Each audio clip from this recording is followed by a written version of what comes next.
안녕하세요, 찰리브라입니다.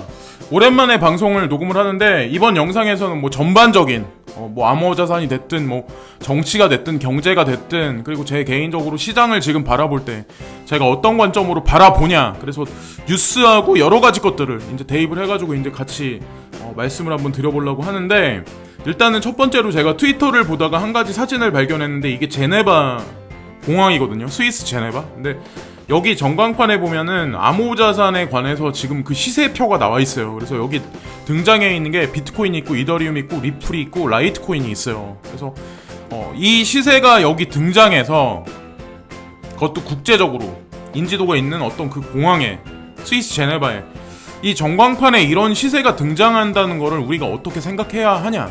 그리고 또 중요한 건, 제가 이제 한 가지 덧붙여서 더 말씀드리고 싶은 건, 비트코인만 지금 올라가니까 사람들이 극악으로 비트코인만 올라갈 거다라고 말하는 사람도 되게 많을 거야, 아마 아직도 계속해서. 그리고 하다못해 트위터에서 고수라고 하는 그런 사람들도 알트코인을 얘기를 하면 사람들이 욕을 엄청 많이 하니까 월트코인 얘기를 꺼내질 않아요. 지금 분위기 자체가 그러니까. 근데 어쨌건 그들 중에는 분명히 비트코인에서 알트코인으로 슬금슬금 이제 매집을 하는 사람도 분명히 있을 거란 말이에요. 공포를 어느 정도 리스크를 감안하고 분명히 그런 사람도 분명히 있다는 걸 말씀드리고, 여기 전광판에는 비트코인, 이더리움, 리플코인, 라이트코인, 지금 여기 이 코인들이 나와 있는데, 이게 그래서 좋다라고 제가 말씀드리는 건 아니야. 전체적으로 지금 비트코인만 있지 않다. 알트코인도 분명히 시장 형성에, 암호자산에는 분명히 일조를 하고 있고, 앞으로 분위기도 어떻게 흘러갈지 모르겠지만, 그래서 비트코인만 너무 맹신하지 마시라는 거를 제가 이제 말씀드리는 거고, 비트코인하고 골드 가격에 관해서 상승했다는 어떤 올 초부터 얼마만큼 상승했냐에 관해서 누가 이 정보를 올렸는데, 비트코인 같은 경우는 295%가 올랐고 골드 같은 경우는 23.55%가 올랐어요. 제가 그래서 이거에 관해서 말씀드릴 게 있어가지고 제가 조금 있다가 다시 한번 이제 말씀을 드릴 거고, 제가 생각하는 건 뭐냐면, 현존에는 지금 뭐 전 세계에 있는 IMF 통화 바스켓에 있는 6대 기축 통화들이 있죠. 어떤 그런 통화들이 있는데, 그런 통화들이 발권력이 거의 다 뭐 아베노믹스도 마찬가지고 달러의 양적 완화가 됐든 뭐 금리 인하를 해봐야 얼마나 더 많이 하겠냐라는 그런 생각을 되게 많이 하거든요. 그러니까 비트코인이 초반부터 설계돼서 나왔을 때를 그들은 이미 어느 정도 알고 있을 거라 저는 생각을 하고, 앞으로 통화 시스템이 어떻게 갈 거라는 것도 미리 알고 있기 때문에 나스닥이라는데 그 전광판에 비트코인, 이더리움, 리플코인 이런 것들이 올라가 있다고 생각하고, 하다못해 좀 전에 제가 보여드렸다시피 제네바의 전광판에 어떤 그 암호자산 시세도 거기 분명히 올라가 있잖아요. 그렇다는 얘기는 결국엔 이 대중이란 사람들을, 전 세계에 있는 이 일반 대중들을 결국엔 어디서 어디로 몰고 가냐에 관해서 우리가 생각을 해봐야 된다고 저는 생각을 하거든요.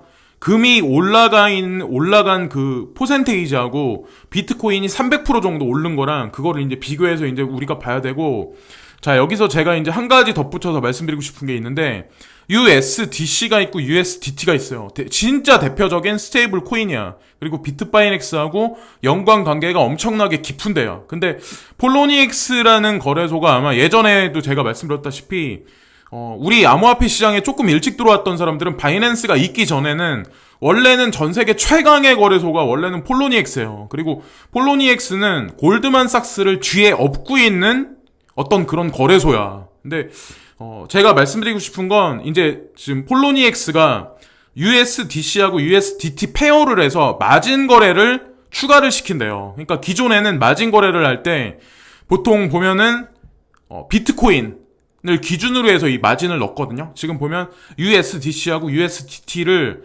이제 유동성을 공급하기 위해서 이런 식으로 준비한다고 저는 생각을 하는데, 보시면 USDC에 관련된 건 뭐냐면 이더리움, 리플이 있고, 모네로가 있고, 비트코인 캐시가 있고, 비트코인 SV가 있다. 그리고 USDT하고 관련된 있는 데는 이더리움, 리플이 있고, 스텔라 루멘이 있다. 제가 말씀을 드리는 거예요. 이들이 지금 뭐 예를 들어서 바이낸스도 마찬가지고 코인베이스도 그렇고 지금 폴로니엑스도 그렇고, 이런 식으로 어떤 일정 알트코인에 관해서 마진 거래에 관해서 USDC하고 USDT에 관해서 마진을 이렇게 페어해서 움직이려고 한다는 얘기는 결국엔 뭔가를 지금 준비하고 있는 거거든요. 그래서 아직까지 시간이 점점 늦춰져서 지쳐있는 사람들이 되게 많기 때문에 저도 살짝 지쳐가는 건 사실이에요. 그러니까 방송에서 계속 몇 달 전부터 언급을 했는데 계속 그게 안 되니까 제가 말하는 거에 힘이 안 실리죠. 그러니까 저도 내가리가 좀 없고 자신감도 막 이렇게 좀씩 떨어지고 있는 와중이긴 하고 어쨌건 그렇긴 하지만 제가 생각하는 믿음에 관해선 변함이 없거든요. 사실상. 그래서 그레이스케일 자산 운용사에서도 뭐 비트코인도 있고 비트코인 캐시도 있고 이더리움도 있고 이더리움 클래식도 있고 호라이젠, 라이트코인, 스텔라 루멘, XRP, G캐시까지. 근데 G캐시가 요즘에 제가 알기로는 아마 다른 코인들보다는 아마 되게 많이 떨어졌을 거예요. 그래서 G캐시를 가지고 계신 분들이 야 이거 이러다가 이거 사라지는 거 아니야 라고 생각하실 분들도 있겠지만 암호화폐를 하시다 보면 그런 일이 갑자기 지금은 진폭이 많이 그렇게 크진 않은데 예전에는 사실 뭐 하루에 30% 40%씩 폭락하고 폭등하고 이런 게 되게 많았거든요. 지금 같은 경우는 지금 알트코인이 떨어진 게 19개월째야 거의. 시간으로 봤을 때 거의 19개월째, 18개월째, 19개월째니까 거의 2년이 다 됐다고 보면 돼요.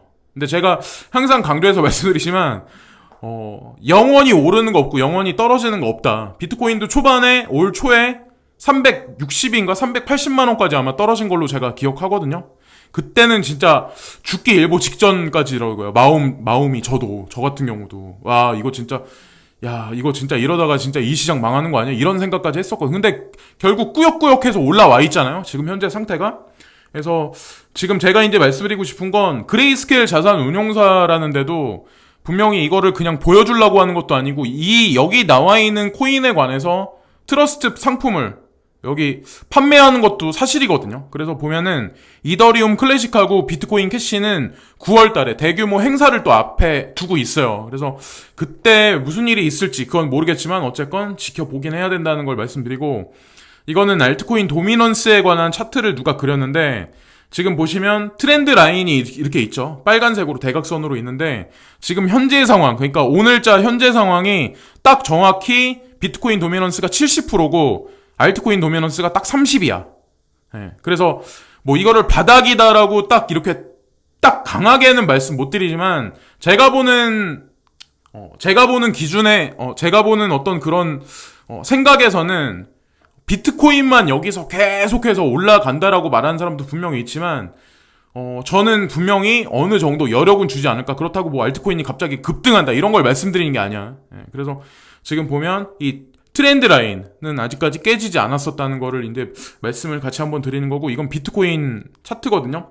그래서 비트코인 차트도 보면은 지금 이제 현재 상황에서 어떻게 될지 모르겠지만 이 친구 같은 경우는 찔끔찔끔 떨어질 거다. 비트코인이 살짝 떨어졌다가 11,600달러 11,600달러까지 한번 찍은 다음에 다시 한번 강하게 반등을 하면서 12,000달러 12,000달러에서 12,194달러 까지 찍은 다음에 그대로 쭉 오버슈팅 할 거다라는 얘기를 하거든요. 근데 제가 생각하는 건 뭐냐면 이게 12,000달러에서 그럴지 11,800달러에서 그럴지 12,194달러에서 그럴지 모르겠지만 이 지금 보면 이 저항 라인이 있죠. 이 지금 보면은 삼각수렴 패턴으로 지금 진행되고 있는 현재 와중인데 고점은 낮아지고 저점은 높아지고 있는 현재 형국이거든요. 근데 저는 제가 개인적으로 생각했을 때 이 상황에서 비트코인이 일정 수준 박스권으로 횡보를 시켜주지 않을까라는 생각을 한편으로는 하고 있어요. 그래서 어떻게 될지 모르겠지만 어쨌건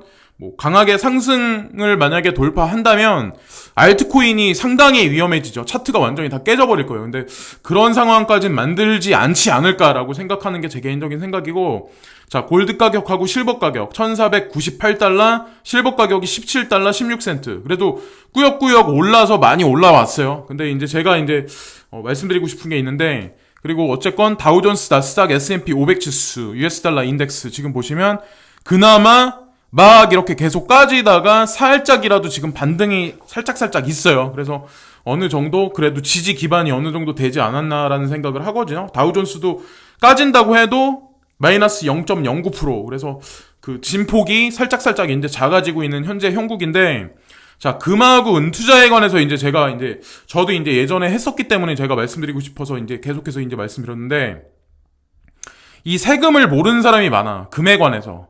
그러니까 내가 올라간 퍼센테이지만 생각하고 세금을 사람들이 생각을 안 하는 게 되게 많아요. 그거는 무자료 거래가 됐건 아니면 여기서 세금을 내고 뭐 금통장에서 하건 아니면 DLS나 ETF를 하건 마찬가지로 세금은 우리가 되게 많이 내야 돼. 근데 제가 그 세금에 관해서 제가 말씀드리려고 하는데, 자, 이 내용은 미래에셋 거기서 나온 거예요. 그걸 제가 이제, 캡처를 해가지고 보여드린 건데, 간접 투자 상품이죠. 그래서 1,400달러일 때 내가 만약에 금에 투자했을 때 1,624달러가 돼야 제가 내 자신이 여기 배당 소득세, 세금에 관해서 15.4%를 냈을 때 거의 본전이라는 거죠.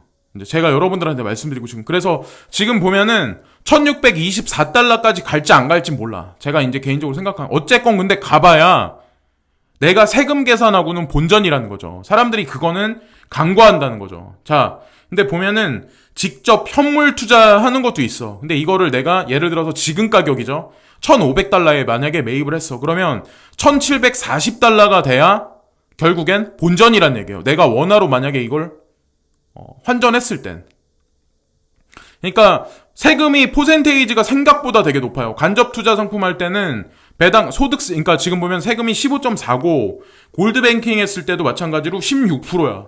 수수료가 1%고 팔 때 살 때 1%씩 내야 되고 배당 소득세가 15.4%라는 거예요. 실물 인출할 때도 15%, 거기다가 수수료가 1% 정도. KRX에서도 마찬가지로 세금이 11, 2% 정도 아마 되는 걸로 알고 있어요. 제가 알기로는. 근데 사람들이 이거는 계산 안 해. 그냥 내가 그 몰랐으면 저는 그것까지 염두에 두고 계속해서 이제 말씀을 드렸던 거예요. 저도 마찬가지로 이거를 7, 8년 동안 계속해서 되게 많이 했었기 때문에 한 달에 뭐 한 양씩 사서 모았더건 뭐 금통장에 돈을 얼마씩 뭐 200씩 넣건 어쨌건 그런 경험이 있기 때문에 저는 이제 말씀을 드렸던 거죠. 그래서 1,500달러에 샀을 때는 1,740달러까지 결국엔 올라가야 본전이라는 거를 아셔야 된다는 거고, 내륙 상공 가로질러 정밀 타격 북의 실전 능력에 의심할 바 없이 검증됐다, 이런 얘기가 나왔는데 이게 동아일보에 나온 얘기거든요. 근데 8월 8일 날 나온 뉴스야. 이런 얘기를 왜 동아일보에서 왜 보여줄까요? 그럼 사람들이 이 뉴스를 보면 어떤 생각들을 많이 할까요? 라는 생각을 해요. 그럼 지금도 사람들이 되게 불안불안해 할 거야 아마. 한일 갈등 때문에 불안불안해. 그리고 환율이 계속 올라가니까 원화가 휴지가 되지 않을까 되게 불안불안해. 거기다가 북에서는 미사일을 계속 쏘아대고 있지. 근데 거기다가 더 웃긴 거는 이 뉴스가 같은 날짜에 나온 뉴스거든요. 이건 중앙일보에 나온 뉴스야. 폼페이오 두어 주 안에 북미 협상 계획한다. 목표는 비핵화다. 라는 얘기를 해요. 왜 북에서는 미사일을 계속 쏘아대고 그게 거의 완성 단계에 있다, 이런 뉴스가 동아일보에 나왔는데 왜 지금 보면은 중앙일보에서는 이런 뉴스를 왜 내보냈을까요? 두어 주 안에 북미 협상 계획한다. 목표는 비핵화다. 이 날짜를 우리가 가만히 이 두어 주 아니라고 했거든요. 그러면 거의 10일을 봐야 돼. 그래서 어떤 일이 벌어질지는 모르겠지만 어쨌건 되게 최악의 상황으로 막 한쪽에서 여론이 막 몰아가고 이러다가 갑자기 또 살짝 훈풍을 불어주면서 주식도 오르고 또 남북 관계가 어떻게 되는, 뭐 북미 관계가 어떻게 되든 뭐 한일 관계가 어떻게 되든 그런 거에 관해서도 장난질을 또 하겠죠. 계속해서 이제 극악으로 몰고 가진 않는다는 걸 이제 말씀드리는 거고, 트럼프가 한미 방위비 분담금 협상 시작 인상에 합의. 한국에서 어떤 스탠스를 나왔는지 모르겠지만 트럼프가 이제 이런 얘기를 했다고 하잖아요. 한미 방위비 분담금 협상 시작. 이 얘기 뭐야? 결국에는 이 분담금이 올라간다면 여러분들 세금을 되게 많이 더 내야 된다는 얘기예요. 이 돈을 누가 내겠어요? 국가는 어디서 돈이 나겠어요? 그 돈이. 결국에는 국민들 세금을 걷어서 낼 수밖에 없는 거라는 거죠. 결국엔 시간이 흐르면 흐를수록 자주국방이나 결국에는 통일만이 살 길이라고 저는 생각을 해. 그래서 그거는 뭐 나중에 시간이 흐르면 진짜 그림자 금융 세력들이 원하는 게 뭔지 아마 그림이 분명히 나올 거고, 남북관계도 마찬가지야. 남북관계가 안 좋아질 때, 결국 분단이 됐을 때도 남북의 의도에 있어서 지금 그렇게 된 것도 아니고, 남북한이 통일이 된다면 그것도 마찬가지로 남북의 의도에, 남북의 힘에 있어서 그게 그렇게 되는 게 아니라는 거죠. 그거는 미중이 그렇게 만들어 놓는 거야. 왁구를, 그림을 그렇게 그려 놓는 거죠. 우리나라가 무슨 힘이 있겠어요. 중간에 껴가지고. 자, 이거는 외신의 중국 중앙은행이 위안화 안정에 5조 원 유동성 공급했다. BTC 하락 전망. 이게 단기적으로 어저께인가 이 뉴스가 나오면서 비트코인이 살짝 내려갔다가 다시 한번 올라갔어. 근데 중장기적으로 봤을 땐 제가 말씀드린 거예요. 결국에는 이런 식으로 중국이 됐든 미국이 금리 인하하든 유동성을 공급해서 양적 완화를 하든 한국에서도 한국은행에서 양적 완화를 뭐 기축통화가 없으니까 양적 완화를 못하니까 우회적으로 경기 확장을 하든 뭔가 할 거 아니에요. 돈을 풀긴 할 거 아니에요. 결국엔 돈 값어치가 떨어진다는 거죠. 결국에는 중장기적으로 말씀드린 거예요. 중장기적으로. 자, 거기다가 더 웃긴 건 뭐냐면 트럼프 대통령이 문제는 중국이 아닌 연준이다. 기준금리 인하 또 압박. 이번에 금리 인하했는데 이거 갖다 모자라. 중국을 내가 협박 관세를 때리겠다 해서 걔네 어떻게 해서 만들려고 했는데 중국에서 또 지들이 또 돈을 풀어버리네. 유동성을 또 공급해버리네. 그래서 또 환율 방어를 해버리네. 트럼프 대통령 파월 의장한테 그러는 거죠. 더 강경하게 해야 돼. 우리한테는 더 날카롭고 더 강한 무기가 필요해. 금리 인하 더 해. 양적 완화 해야 돼. 다 쓸어버려야 돼. 결국엔 그러면 그 얘기는 뭘 뜻하냐면 미국 자체적으로도 마찬가지로 통화 가치가 절하될 수밖에 없다는 거예요. 중장기적으로는. 단기적으로는 달러라는 게 강세를 띨 수밖에 없지만 금리 인하를 급격하게 안 했으니까. 근데 결국에는 중국에서 그런 식으로 또 하면 마찬가지로 미국에서도 또다시 그렇게 할 수밖에 없다는 거죠. 그러니까 금이 오르는 거고 비트코인이 오르는 거야. 결국에는 더 큰 폭으로 빨리 금리 내려야 대중무역전쟁 염두 발언 해석도 여기 나오죠. 근데 더 웃긴 거는 제가 요 근래 들어서는 지진에 관해서 계속 되게 강조해서 되게 말씀을 드렸는데 이게 진폭이 점점 강해져. 그 얘기는 몇 년 안 가서 일본이나 미국 서부 쪽, 인도네시아 그쪽이 됐든 뭔가 대규모 지진이 일어날 확률이 되게 높다고 우리가 볼 수 있다고 저는 생각을 하거든요. 그러니까 이 뉴스는 제가 의도적으로 찾은 건 아니야. 그냥 네이버 커뮤니티 사이트에 보면 그냥 나와요. 요즘에 지진 얘기가 점점 빈번해진다는 얘기는 이 진폭이 점점 강해지면서 결국에는 큰 지진이 올 수밖에 없다는 거야. 이 불의 고리 쪽에 있는 데가. 근데 그거를 그들도 알고 있다는 거죠. 대만 규모 6.5, 6.0 지진, 타이베이 건물 흔들려. 근데 제가 이것도 항상 제가 강조해서 말씀드리는데 전통적으로 이제 연세가 좀 어느 정도 있으신 분들 있죠. 연세가 어느 정도 있으신 분들 그리고 우리 부모 세대 분들은 부동산에 관해서 집중하는 게 되게 많아. 여기는 74.6%라고 나와 있는데 아마 제가 알기로는 80%가 넘는 걸로 알고 있어요. 한국 사람이 부동산에 관해서 생각하는 게. 젊은 세대는 부동산 사서 재산을 늘리겠다는 생각을 안 해. 왜? 그렇게 할 수도 없으니까. 물가는 올라가는데 임금은 늘어나지 않고. 근데 제가 지진하고 겹쳐서 제가 말씀드리고 싶은 게 뭐냐면 결국에는 그럼 고층 건물이나 아파트들이 되게 많이 있는 데가 우리나라라는데 우리나라 어떤 전체적인 자산 비중이 되게 많잖아요. 사람들 가지고 있는 게. 그럼 결국에는 그 지진 여파가 5년 안에는 분명히 그게 트렌드로 자리 잡을 거란 말이에요. 그게 미국이 됐든 일본이 됐든 무슨 건물이 붕괴가 됐든 그러면 그 여파는 분명히 주변 국가나 인접 국가나 전 세계적으로 그 파장이 미칠 거란 말이야. 부동산에 관한 패러다임이. 네. 그래서 74.6%나 되는 사람, 74.6%나 전체적인 비중을 이렇게 차지해서 그러긴 하지만 저는 좀 약간 비중을 좀 줄여나가는 게 낫다고 생각을 하거든요. 우리 부모 세대는 뭐 집은 크면 클수록 좋다, 비싸면 비쌀수록 좋다고 생각을 하는데. 네. 근데 저는 저보다 다음 세대들이 더 많이 돈이 없을 거라고 생각을 해. 지금에 있는 그거를 누가 다 받아줄까요? 그런 생각을 되게 많이 하거든요. 일본을 쫓아가지 않을까라는 생각을 되게 많이 하거든요. 부동산에 관해서. 근데 제가 이제 끝으로 이제 말씀드리고 싶은 건 지금 오늘이 8일 목요일 날이잖아요.